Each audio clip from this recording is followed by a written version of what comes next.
All right, I'm here with Noah Houlihan. How's it going? Doing well. Glad to be here. And you are a stand-up comic, Yes, indeed. Been doing and stand-up for 9.5 years now. 9.5 years. Where are you performing now? Where are you located? Philadelphia mostly. Okay. How's the scene in Philadelphia? Scene in Philadelphia is pretty good. I mean, we have our ups and downs. We're nowhere near like New York scene, but we got a nice, strong community, and open mic pretty much every week. There's always a spot you can get up pretty much every day. Is that where you've been performing the whole 9 years? Well, with my comedy group, Plus Two Comedy, we tour a lot. I actually just got back from Massachusetts doing a show at a convention called Inconceivable. So we did 5 shows up there, I think. Cool. Did you start out there though? I started in college, which was like the Atlantic City area. Okay. There wasn't a big scene down there, so I got to perform, I don't know, twice a year maybe. Lots of college competitions and things like that.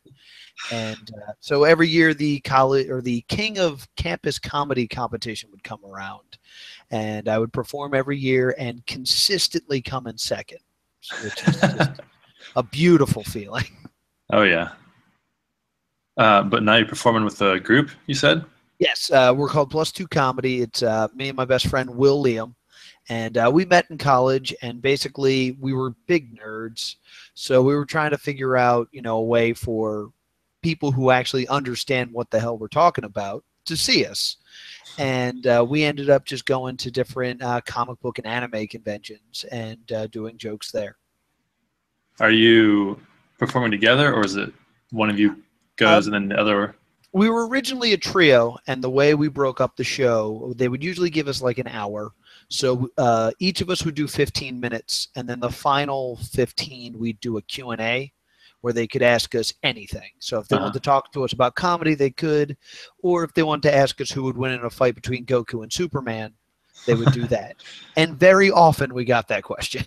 And who would win? The answer we always ended up coming to is Superman would kill Goku, and then Goku would just come back. And then just repeat the whole thing over again, huh? Exactly, because you can't upset them. You have to give them an answer that makes the whole crowd happy. So Right. So now it's just the two of you, and what's the setup now? what we've basically done is, since we've just been doing it for so long, that we each do 20, and then we Okay. do a little bit longer of a Q&A. We found that a lot of the times we didn't have enough time for all the questions, so we made that part a little bit bigger. And then from there, we've grown a bunch of other shows that we do.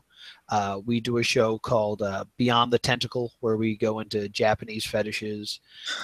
We do a game show. We used to do it because the website changed, called Chat Roulette Smarts, Uh-huh. where it was a takeoff of the show Street Smarts, where we'd ask a kind of basic question like, who is Mario's brother?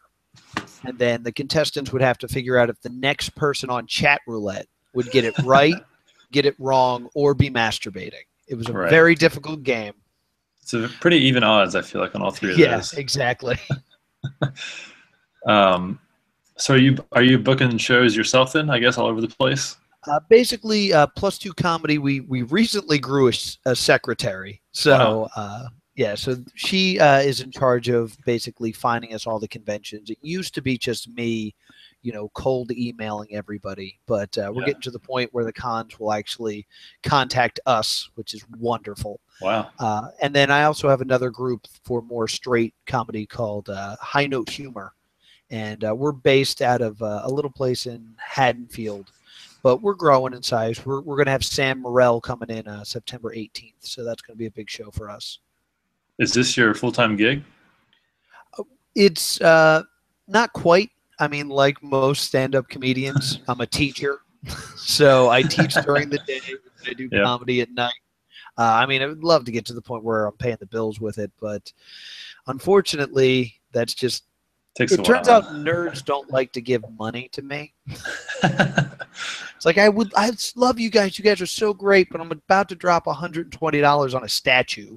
So buying your DVD is not in the budget this time. Maybe I you gotta understand, make some pal. statues of yourself. Maybe Yeah, we market it need that better.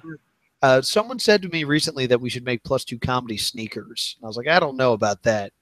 My fans are not known as athletes. So I don't know. But we definitely need more merch. Yeah. Plus Two Comedy blind boxes. That's what we need. Yeah, there you go. Play into the So eBay crowd. are you so then are you performing just with the group, or do you ever do just stand-up sets by yourself? Oh, I do stand-up sets. I mean, the nerd stuff that we do is so selective that like I Hmm. can't do that very often. It has to be in that like perfect circumstance where jokes about Mario and Bioshock and Grand Theft Auto will work.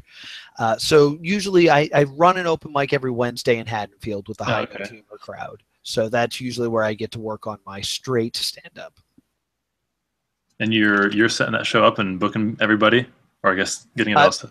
I got a great team with me. My buddies Neil Carroll, Stephen Bryan, Drew Castellano, a bunch of other people you don't know, but they're all great, and they're just a fantastic team. Getting posters together, finding people to book. They're awesome. So they're really good at making these shows successes. And where is this you're saying had? The Tap Room Bar and Grill in the beautiful Haddonfield, New Jersey, in between two dry towns. So if you want to drink, you have to come to our town. Well, it's So, a good place to set up then, I guess. exactly. It's wonderful. So basically, we have a very simple business model of we do a big showcase every other month. And in between, we do little contests.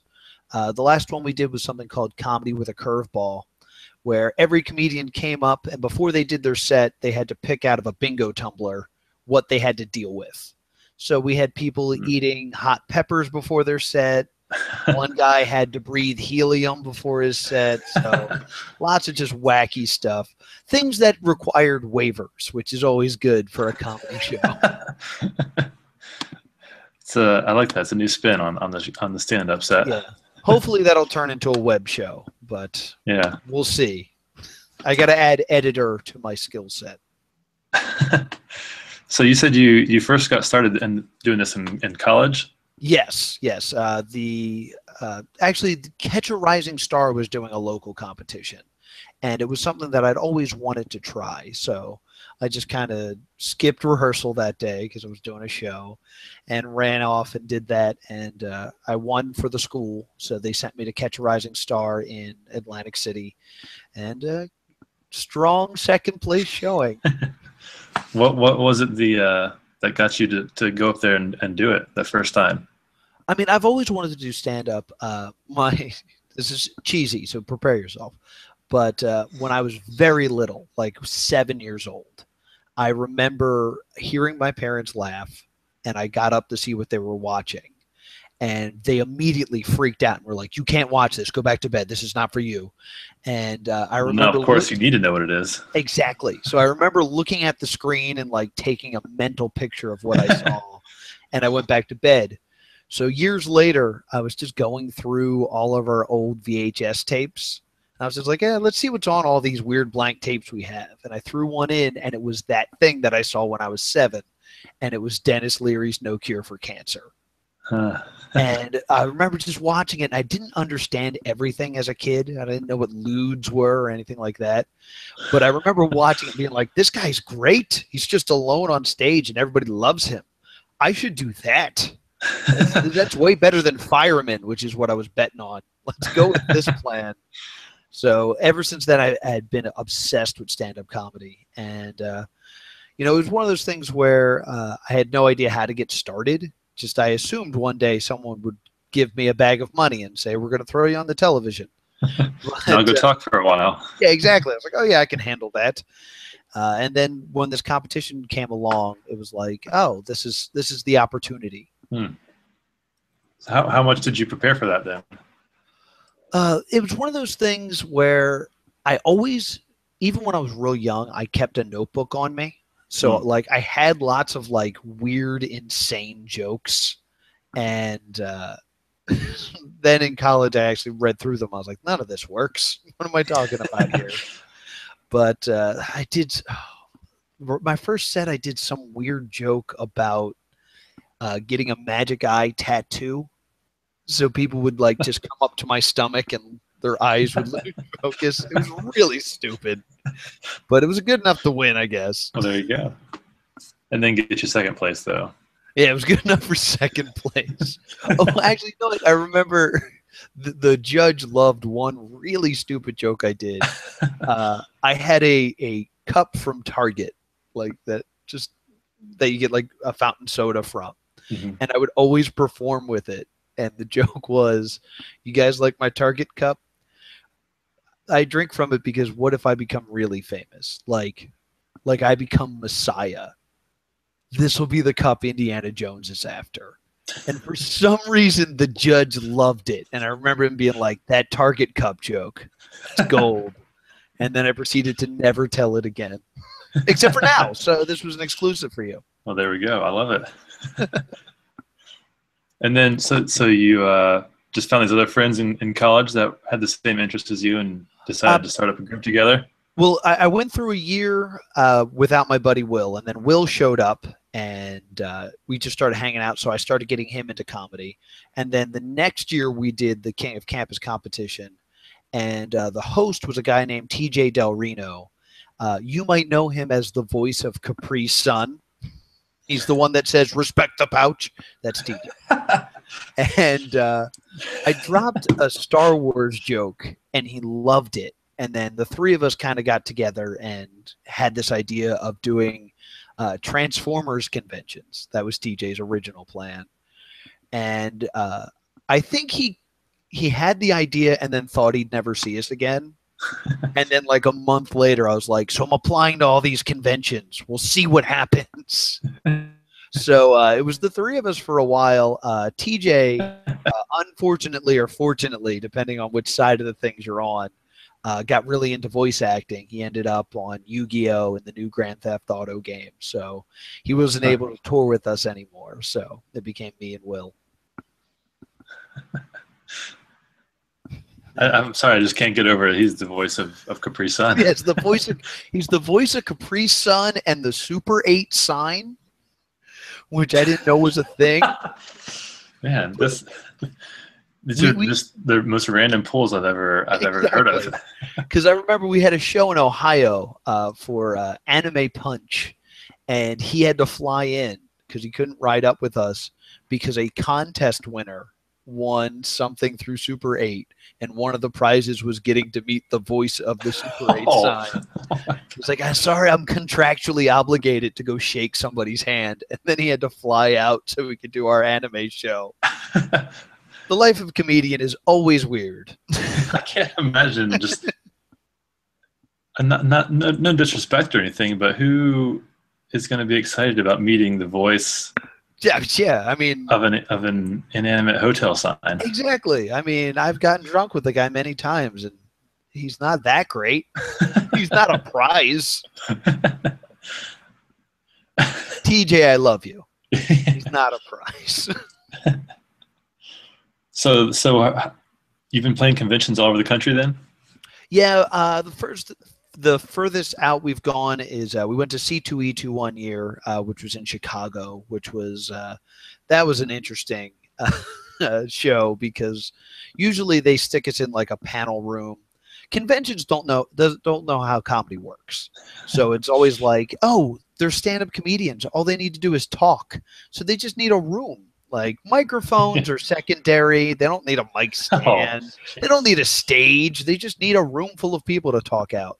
So we were in the convention floor. Like they didn't even separate us. It was us, 2 rows of round tables, and then the Pepsi booth giving away free Pepsi Next. The guy who played Mr. Delivery from Mr. Rogers signing autographs, and then just like mounds and mounds of just people buying things, and us screaming into microphones our jokes so someone could hear us. And meanwhile, like a few hours later, one of the guys from the league and .com from 30 Rock had like the ballroom. So after our show, we got to go to theirs and kind of stand in the back and be like, "Huh, we made it, boys. We made it to Chicago." What's been the best experience you've had at a convention? Best one, probably Otakon is one of the biggest anime conventions in America. That's in Baltimore, Maryland. Yeah. And they have the Baltimore Convention Center. And basically, after our first year there, all of our shows are filled to capacity. So they usually let us do 2 shows there. So we have like 2 700 people shows that weekend. Absolutely fantastic. And it's great once you reach a point where you get people who come back to see you. Yeah. Like so much is spent like trying to get your name out there so much, but having someone that's like, I'm here every year. It's like, all right, cool. Pressure to write new material, but cool. I'm glad you're here. Yeah, I'm sure it's one thing to have people come out because they hear like what sort of content your jokes are on, but then to have them come out because they know who it is a whole different feeling. Yeah, I actually have people that will come see us in multiple conventions, and I have to tell them, I'm still on this hour. Like, I haven't written anything new. It's not going to be a new hour. So it's like, I like the new stuff. I was like, all right, cool. Thanks for the support. How often are you turning over material? Since Otacon's so big, Otakon is our Super Bowl. I always want to have a brand new show by the time I get to Otakon. Mm-hmm. The issue also with our material is since it's so much like pop culture based that like I'll have a joke and it'll be gone in 3 months. Like so many of our jokes started out with just like the Marvel movies would come out, but I can't do a joke about Captain America 1 now. Right. Like we're on Avengers 2. So we have a mix of jokes that we say are evergreen, which are nerd culture jokes that kind of last longer because they're not referencing a specific thing, where I just kind of talk about how it's tough to be a nerd and bullies and stuff like that. Yeah. And then I have to throw in like, and this just happened on the latest season of Pokemon.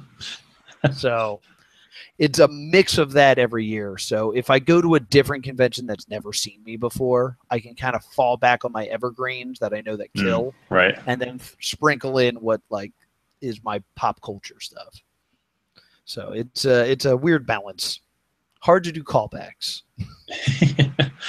I take it. So then I assume you were at Otakon this year.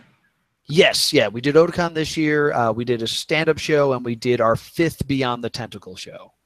Which again sold out, and the con kind of got upset with us that not enough people could see because we do insane things at this show. They're like, listen, next time you do this, you have to bring cameras. All right, we'll do cameras. That's fine. Yeah, I was up in Baltimore during Otakon. I didn't know it was going on or anything. I was there for a concert that night. Oh, really? One day, and just seeing all these people walk around and all dressed up, and I was just could not figure out what was going on. Oh, it's fantastic. The next day when I looked it up. Yeah, the costumes there are always amazing. I think my favorite experience was we went to Otakon and we saw a family of Amish people that were there during Otakon, and we're just like, what if this is their one day off the farm? And they're just like, this is what the world is. That person's a cat. That person has a machine gun. I'm sure the parents loved it. They're telling the kids, this is why we cannot leave. Yeah, don't leave the farm. Raise another barn. Yeah. I just remember how hot it was that day and thinking about everybody walking around in these leather, full body leather costumes. Yeah. Fur suits, just like it's rough. I don't usually go in costume just because I don't have enough time to, do a costume and then change into, comedy attire. But I always do something light. I did Little Mac. That's real easy. Shorts, tank top, done. Nice and cool. Yeah. So that's my advice to all the nerds out there. Pick something cool. So what's the breakdown then of how many of performing with your group versus performing just by yourself? I'm told very often that I perform too much for myself, which is true to an extent. The big competition we have in Philadelphia every year is called Philly's Funniest. And basically, if you win Philly's Funniest, you're a made man in Philadelphia. So everybody wants to win. And I used to write specifically for that. And then I kind of made the conscious decision of I'd rather lose as me than try to win as what they want. Yeah. So while I'm not up there like, hey, you've been trying to catch them all. Catch them all is real difficult. I am doing things that are to my personality. So that I did was basically about how it's tough trying to be a nerd and an adult because, like, I still get bullied by gym teachers and stuff like that. And I got off stage, and there's a comedian who I really respect. He came up to me and he said, "Noah, that was great for you. I mean, you're not going to win, but man, that was entertaining." I was like, "Oh, damn, screw you." Yeah, you're probably right. That's an accurate description. Yeah. I'm sure it's more fulfilling, though, to do your material rather than what somebody else wants you to do. Absolutely. Like, it's strange that as a nerd, it's so easy for me to like play a video game, write the jokes that I made while playing it and tell them. But then when I try to write my straight stand-up, I end up going to sports a lot just because it's a thing that I think is weird. So I have so much like football material that like no one expects to like come out of me. Like so often I'll go to Philly and I'll get introduced as your next comedian is the nerdiest nerd who's ever nerded. Please give it up for Noah Houlihan. I was like, man, that's going to make me really, really difficult to start with. So I was watching Sports Center. Well, it seems like it sounds like an elaborate setup then to that punchline of coming out with the football joke. Yeah. I mean, like, it's tough once the crowd has the expectation of what they're going to see, right? To then not deliver. Like, I understand like turning the tables, but like to have an expectation just not met kind of confuses an audience. So right. Yeah, I get in trouble a lot for that. So I actually started performing as a character just so people would stop doing that to me. And I would go and I would ruin open mics. And I do a character called Bad Open Mic Brad. And I would just be the worst comic of all time and just offensive, like jokes that don't make sense. And one of them circled around the internet and turn your virgin ears away. But the joke was, so the other day I was raping this bitch and it sucks because she gave me AIDS. How does a 7-year-old get AIDS? I guess my sister runs with a tough crowd. Oh, God. What, too soon? So I said it as a joke, and like the comedians love it because they get that I'm just kind of right around. So I posted it on. The people who just came off the street aren't too big of a fan of that. I've chased people away with that joke. Yeah. So I jokingly posted it to our stand-up shots, and I very intelligently used a picture of myself, wrote that joke, but at the end I put at Bad Open Mic Comic, so they would get it. It has now circled the internet so much that if you were to go to Google and search Bad Open Mic Comic, my stupid face is the #1 search result for what a bad open mic comic looks like. So that was a smart thing I did. Well, hey, any publicity is good publicity, right? You'd think. But every once in a while, I'll get a text or a Facebook message from someone I haven't seen in a while that says, "Hey, is this a picture of you? Because there's a weird rape joke next to it." Yeah, it's the whole story. Just don't worry about it. Is that the? I hope that's not the thing you're most famous for, then. Luckily, no. I think the thing that got the most press that I did was I roasted the angry video game nerd. Okay. So he's a YouTube celebrity that talks about like old video games, and I did his roast, and I got my favorite YouTube comment of all time, which was, "I think you were the best roaster, even though no one roasted him too good." I was like, "Oh, thanks, pal. That means a lot to me." What was the tell me about the roast. Basically, we were doing a convention called Too Many Games, which is in Oaks, PA, and one of the attendees was like, "You should do a roast one year." We were like, "Fuck yeah, we should." So one of the biggest video game icons is the Angry Video Game Nerd. So he agreed to do it, and it was me, Keith Apicary, who has a show on not Adult Swim, that Fox ADHD, whatever. Oh yeah. He's on that, and then Brental Floss, which is a musician, and a couple of the other guys James works with, and we just told horrible jokes about him, and the internet ripped it to shreds, just because because it's the internet.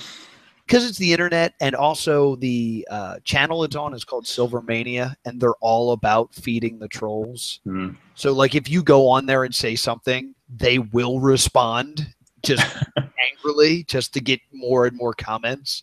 So it's while not very positively received, as the internet would do, but it was pretty big. It's probably my most watched video is that roast. What was your approach to that? Different than writing material for a normal stand-up set? I love writing for roasts. It's one of my favorite things in the world to do. Basically, it's just get as much information about this person as possible, and then just explain why it's terrible, and try to relate it to something in pop culture. That's basically the equation for a roast. So I actually ended up doing it in 4 acts. I roasted the dais first. Then I roasted James, the Angry Video Game Nerd. Then I explained that I didn't think he understood what I was saying because he was so profane and I wasn't cursing.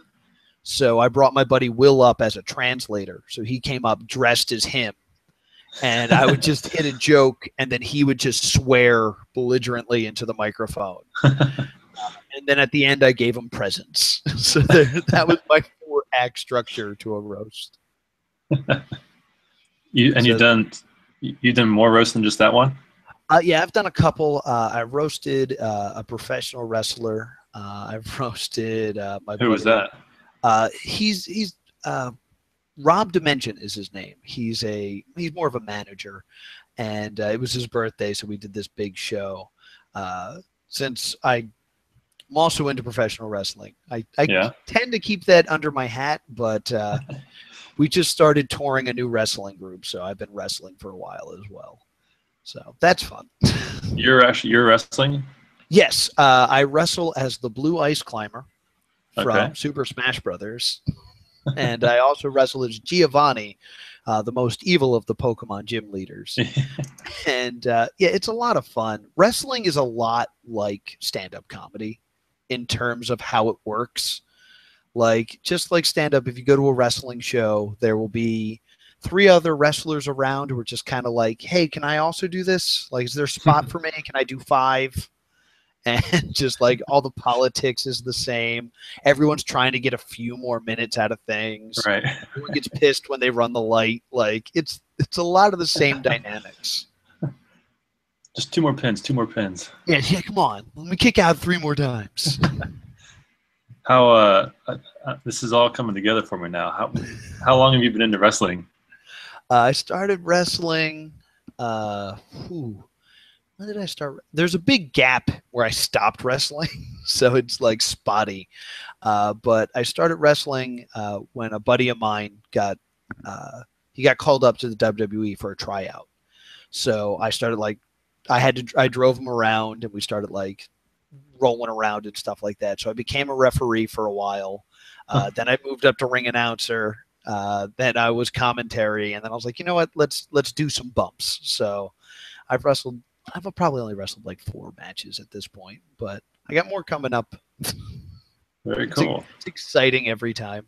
Yeah, I can definitely see how how this would all come together So you could Yeah. somehow work the stand up into wrestling, because I'm, cutting promos and everything is Exactly. And it's there's nothing I love more than like comedy spots, and I love writing wrestling just because there's very few rules in wrestling. It's just yeah. kind of, if the crowd goes insane, you're winning. So Yeah. the best spot that Whether we had, they're against you or for you, if they're going exactly. nuts, you're winning. One of the best spots we did was we had Monkey Luffy from One Piece fight Connor from Assassin's Creed. And Assassin's Creed is always known for the part where he climbs to the top of the building and jumps into hay. Mm-hmm. So his finishing move was he brought him into the corner, dumped a pile of hay on him, and then did a flip off the top rope. And the crowd went insane. And we're just like backstage jumping up and down. Like, they got it. Yes, it worked. We didn't buy hay for nothing. Where are these shows? How big are these wrestling shows? It depends on like where we go. It's one of those things where conventions are worried about it, and moving it from state to state, there's so many like laws involved, so there's only so many places we're allowed to do it. But the next one coming up is at South Jersey Geek Fest in Woodbury in October, and we're expecting a pretty decent crowd for that. It's going to be outside, and we're going to be continuing the Smash Brothers story that we started. So I think I'm taking on the Mario Brothers, so they're going to get what's coming to them. Yeah. Are you a fan of that? A fan of wrestling as well? Big time? Oh, I'm a huge fan of wrestling. Wrestling is just, it's a story that never ends. And as a nerd who gets obsessed with a thing, since it never ends, there's no escape for me. Right. Once you're in, you're in. Exactly. I'm actually wearing a wrestling shirt right now. This is my buddy Ophidian's shirt. He's a Chikara wrestler, so shout out to him. Hey, buddy. How long have you been watching? Since you were real young? Yeah. It's WrestleMania 12, so we're on what, 31 coming up, so like 20 years probably. It's like right when it was getting good in the Attitude Era, right? Exactly. Yeah, big into the Attitude Era. Kind of went to college and lost some of that ruthless aggression area, and now I'm back. Back full time. Trying out for Tough Enough again. Yeah. Do you see what's your ideal more, if you could be more successful in wrestling or in comedy? I mean, I tried out for Tough Enough, and for some reason, it blew up. Like, all I did was submit my application, and then, like, next thing I knew, the newspaper was like, "Hey, we want to do a story on you," and I was like, wow. Why? I was like, "This is the most press a man has ever gotten for not getting on a reality show." But basically, they asked me, "Is like, do you see yourself as WWE champion?" I was like, "No. I see myself as the guy that goes out, is funny, and then loses." That's an important role in wrestling. Right. And while that's not the answer you're supposed to say, like, that's what I want to do. So, I mean, I'd love to write wrestling. I've sent them my resume a few times and stuff like that. I love writing wrestling. It's so much fun. But I've always been a big I've always believed that the best thing to do is try everything. Yeah. I always say that a +2 comedy meeting is basically someone says an idea, and then we decide if it's stupid, and if it's stupid, we do it. So I've heard the saying, the best ideas always come after the phrase, "Wouldn't it be funny if?"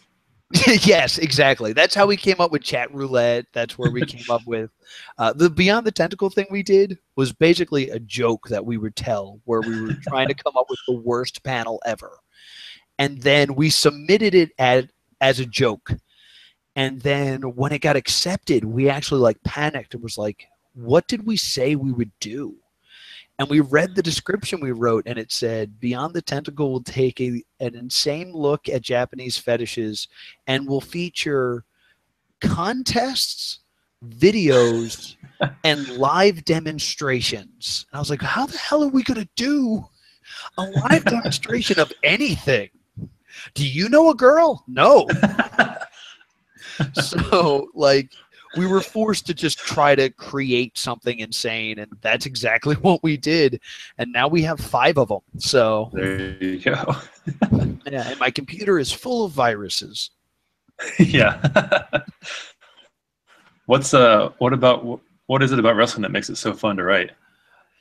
It's just so much fun because everyone knows the rules of wrestling, even if they don't realize it. Like everyone knows like what should happen, and like everyone kind of has that through thought in how a wrestling match works.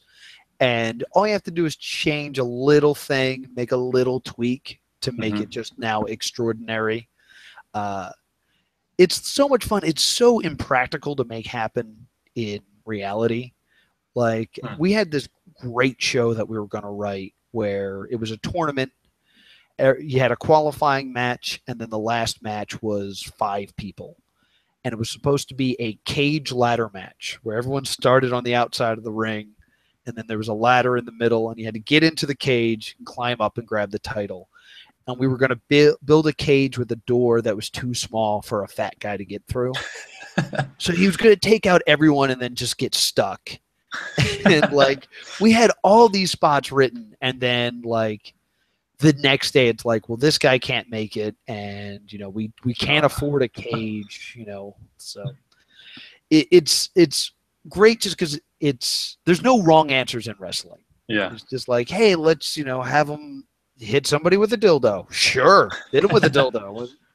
That sounds great to me. So especially now that I'm doing this cosplay wrestling where we're now putting people who are from video games and like completely outside of reality. Now we can just do whatever we want. All bets are off, huh? Yeah, it's so much fun. And, again, kind of like stand-up where you want to make a reference that they don't see coming. So when you have the Mario Brothers fighting, you want to see Mario do his triple jump and things like that. And that always gets a big laugh. So what's coming up next for you?